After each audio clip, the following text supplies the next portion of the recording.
The struggle for justice is not a popularity contest. People laughed at us and said, you don't stand a chance. And when I started at the age of 15, I said to family and friends, we must stand up against apartheid regime, People said, are you mad?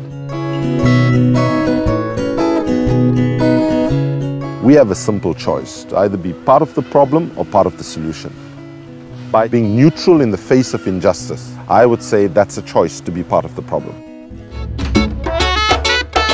Kumi Naidoo is a passionate man. He's a dynamic activist. The portrait concept was to reflect a man who is willing to go to any extreme for positive change.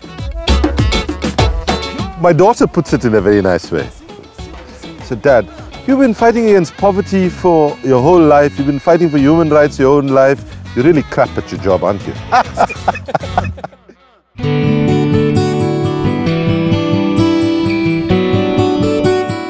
My mum taught me the most important things that shape who I am today, saying that you should look for the weaknesses in yourself and the strengths in others, and it's much better to be honest and unpopular than dishonest and popular.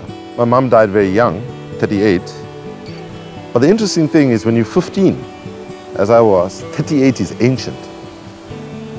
So the most traumatic day of my life, second to the day my mother took her life, was actually turning 38. When I turned 38, I first time fully understood how young she was.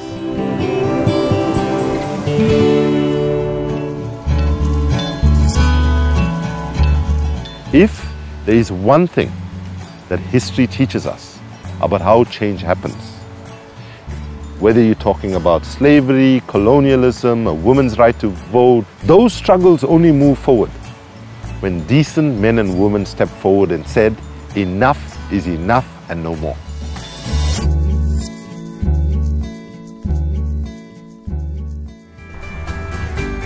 It's looking really cool. Just waiting for that flare. Oh, there we go.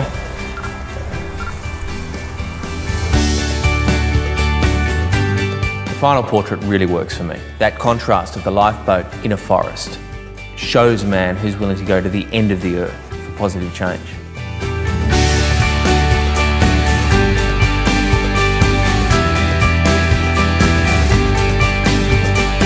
It doesn't matter if you don't know the answers to every question.